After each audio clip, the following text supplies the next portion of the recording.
தஞ்சாவூர் மாவட்டம் கும்பகோணம் மேம்பாலம் இறக்கம் பகுதியில் உள்ள பேக்கரி கடை மாடியில் பதுக்கி வைக்கப்பட்டிருந்த 2 லட்சம் ரூபாய் மதிப்பிலான புகையிலைப் பொருட்களை கலால் மற்றும் உணவு பாதுகாப்புத்துறையினர் பறிமுதல் செய்தனர். இதுகுறித்தான கூடுதல் விவரங்களை தருவதற்காக நமது செய்தியாளர் கார்த்திகேயன் இணைகிறார்.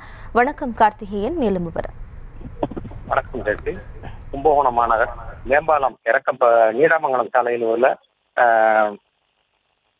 பேக்கரி, அதாவது Indian snacks and sweet bakery கடையில புகையிலை பொருட்கள், அதாவது குட்கா, பான் மசாலா போன்ற பொருட்கள் விற்கப்படுவதாக ரகசிய தகவல் கிடைத்ததை அடுத்து உணவு பாதுகாப்பு துறை அதிகாரிகள் மற்றும் கலால் அதிகாரிகள் அடங்கிய குழுவினர் இணைந்து அங்கு சோதனை நடத்துகின்றனர். அங்கு அந்த சோதனையில அவங்க அந்த ஸ்வீட் ஸ்டாலுடைய மாடி பகுதியில ஒரு அறையில இருந்து 1 லட்சம் ரூபாய் மதிப்பிலான ஒரு போதைப் பொருட்கள், உணவு, அதாவது தடை செய்யப்பட்ட புகையிலை பொருட்கள் பறிமுதல் செய்கிறார். மேலும் 2 அறைகள் பூட்டப்பட்டிருந்தது. அதனுடைய சாவி கிடைக்காதனால் சிறிது நேரம் காலதாமதமானது. அந்த ஒரு அறையிலிருந்து மறுபடியும் பூட்டை உடைத்து திறந்து பார்த்தபோது அதிலிருந்து 1 லட்சம் ரூபாய் மதிப்பிலான பான் மசாலா, குட்கா பொருட்கள் பறிமுதல் செய்தது. மொத்தம் 2 லட்சம் ரூபாய் மதிப்பிலான புகையிலை பொருட்கள் பறிமுதல் செய்திருக்கிறார்கள். இதனால் அந்த பகுதியில பெரும் பரபரப்பு காணப்படுகிறது.